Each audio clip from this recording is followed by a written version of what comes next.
Nos vies valent plus que leurs profits. C'est là le slogan du nouveau parti anticapitaliste, plus connu sous le nom de NPA. Vendredi 4 décembre 2015, Olivier Besancenot était attendu pour le grand meeting des élections régionales à Montpellier. État d'urgence, restriction de nos libertés, terrorisme et ingérence, islamophobie. Le facteur nous livre ses états d'âme.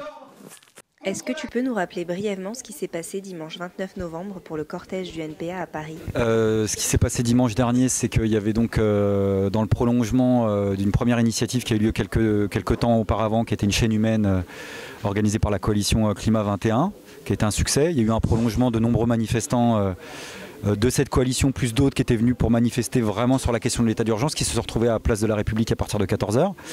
Nous, le NPA, on est arrivé donc en cortège pour rentrer dans la place qui était donc fermée d'accès par les forces de l'ordre. On a négocié notre entrée sur la place de la République, donc les forces de l'ordre ont accepté qu'on rentre. On a fait 2-3 fois le tour de la place, le cortège a grossi, il y a eu les premiers échauffourées avec pas mal de lacrymos. Quand on a vu que ça commençait à partir un peu en Schweppes, on s'est dit qu'il fallait quitter la place. On a voulu négocier avec la préfecture pour sortir de la place et là ils nous ont refusé la sortie de la place. Et à ce moment-là on était encerclés par les CRS, il y a eu du pouce-pouce, ce cortège de 300 personnes, ils sont venus piocher 150 interpellations au fur et à mesure, ça a duré plus de 3h30. Et sur ces 150 là, il y a eu, on va dire, 70 gardes à vue. L'état d'urgence se transforme en état de répression selon toi ? Ouais, mais l'état d'urgence porte ça de toute façon, de façon intrinsèque. Toutes les mesures finalement qui ont été prises contre les terroristes depuis l'après 13 novembre étaient possibles sans l'état d'urgence. Que ça soit les perquisitions administratives, que ça soit ce qui s'est passé à Saint-Denis, que ça soit y compris le fait d'interdire des manifestations. Il y a des manifestations qui ont été interdites avant l'état d'urgence. Donc en fait l'état d'urgence il a une autre fonction et il faut savoir qu'il y a une espèce d'opportunisme un peu sordide de la part du gouvernement. C'est que tu avais des projets de loi qui étaient dans les placards qui dataient d'avant les attentats, avant même les attentats de janvier. Et je pense notamment au projet de loi sur la sécurité qui ont été mis en application après pour pister la contestation sociale. Et qu'est-ce que tu penses du climat ambiant ? Est-ce qu'on peut parler de dérive ou d'escalade sécuritaire ? Ouais, il y a une escalade sécuritaire, sécuritariste, mais qui est surtout incontrôlable. C'est-à-dire tous ceux qui jouent à ça, c'est des apprentis sorciers. C'est-à-dire quand le gouvernement, par exemple, fait du marketing politique avec des perquisitions qui parfois en sont même pas. Mais c'est juste pour dire, on a été dans telle mosquée, on a été dans telle association. Quand tu annonces des mesures complètement...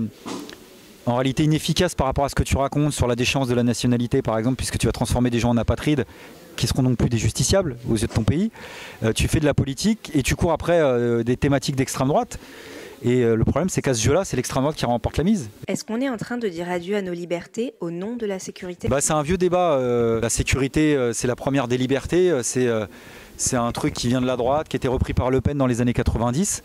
Et à ça, la sécurité est la première des libertés. Il y a un certain, je crois que c'était Bérégovoy, qui en 1980 qui avait répondu non, pour nous c'est pas la sécurité qui est la première des libertés, c'est la liberté qui est notre première sécurité. Et c'était plutôt bien trouvé, mais ça c'est à l'époque où le Parti Socialiste était encore socialiste. Ouais. Le NPA et toi préférez l'unité humaine à l'unité nationale. Est-ce que ça signifie que l'unité nationale ne peut pas être humaine ? L'unité nationale, ça a une autre fonction, c'est politicien, c'est à l'appel de ceux d'en haut, et on sent tout de suite l'instrumentalisation politique. Tu vois, quand Hollande demande de pavoiser sur le thème du drapeau français, si c'est peu suivi, c'est aussi parce qu'il y a des gens qui n'ont pas envie de le suivre.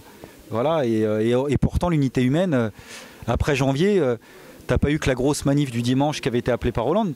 Tout de suite, tu as eu un mouvement spontané où des centaines de milliers de personnes se sont retrouvées et là, tu la sentais, l'unité humaine.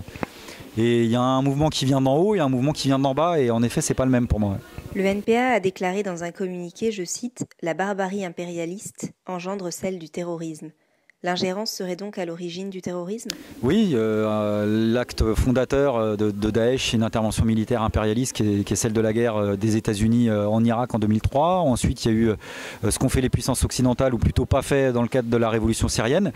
Et ça c'est malheureusement vieux comme le monde. Al-Qaïda, on sait à quel point la CIA avait fait monter Ben Laden avant que Ben Laden se retourne contre lui. C'est le monstre qui se retourne contre son créateur. Mais au bout d'un moment, ce monstre-là, il a sa propre existence. Donc c'est pas qu'une affaire de manipulation, c'est plus complexe que ça. Mais en tous les cas, quand tu confirmes cette politique-là, tu fais qu'accentuer les choses. Tu aurais pu penser qu'après, tu avais une société française quasiment unanime sur le thème qu'on voudrait jamais chez nous faire le Patriot Act ou mener la guerre en Afghanistan ou en Irak comme l'a fait George Bush. Et ça, c'était il y a encore quelques mois. Et tu as les attentats et tout à coup, on fait exactement la même chose. Donc ça prouve qu'on n'a pas tiré les leçons de ce qui, en plus d'être injuste, ne fonctionne pas. Et quelles solutions tu préconises finalement pour stopper la machine du terrorisme ? Il faudrait au niveau international changer radicalement de politique d'un point de vue diplomatique, c'est-à-dire arrêter avec cette escalade guerrière et venir en aide à ceux qui en ont besoin, par exemple les Kurdes qui étaient présents ce soir, voilà, leur venir concrètement en aide et leur permettre de mener ce combat-là. À un autre meeting parisien, il y avait un Kurde qui expliquait qu'en gros ils mettent que lui il a été au front et qu'il a vu ce que donnent ces frappes dans le désert, c'est-à-dire que dalle, et que plutôt que de claquer 300 000 € par bombe, il ferait mieux de le donner à ceux qui combattent sur place et qu'eux, ils auront raison de l'État islamique beaucoup plus rapidement. Et puis en France, il faut désenclaver, il y a Gilbert Achcar, qui est un universitaire, qui a expliqué ça dans un article dans Le Monde, il faut désenclaver les quartiers populaires. Donc ça veut dire, s'il y a un état d'urgence, un état d'urgence social à faire dans les quartiers populaires, par exemple. Il y a vraiment un apartheid territorial, social et ethnique, comme l'avait évoqué Manuel Valls ? Ouais, mais il faudrait qu'il croie un minimum à ce qu'il raconte, ou alors qu'il change de verbiage. S'il croit à ce qu'il raconte, il faut faire tout le contraire de ce qu'il est en train de faire. Tu penses qu'on pourra arrêter la montée de l'islamophobie en France ? On ne l'arrêtera pas d'un claquement de doigts. En tous les cas, il y a ce qui dépend de la classe politique, des journalistes. Quand Pujadas il s'est fait retaper à une émission il avait fait un reportage juste après les attentats de janvier en disant « ce musulman marié à une Française ». Et sur un plateau, il se fait reprendre par une militante qui lui dit « c'est un Français, de confession musulmane soit, mais un Français ». Et il a dit oui, mais à culpa. Écoute, ce que le même raconte depuis les attentats de novembre, c'est reparti comme en 40. Qu'est-ce que tu penses de l'expression « les musulmans de France » ?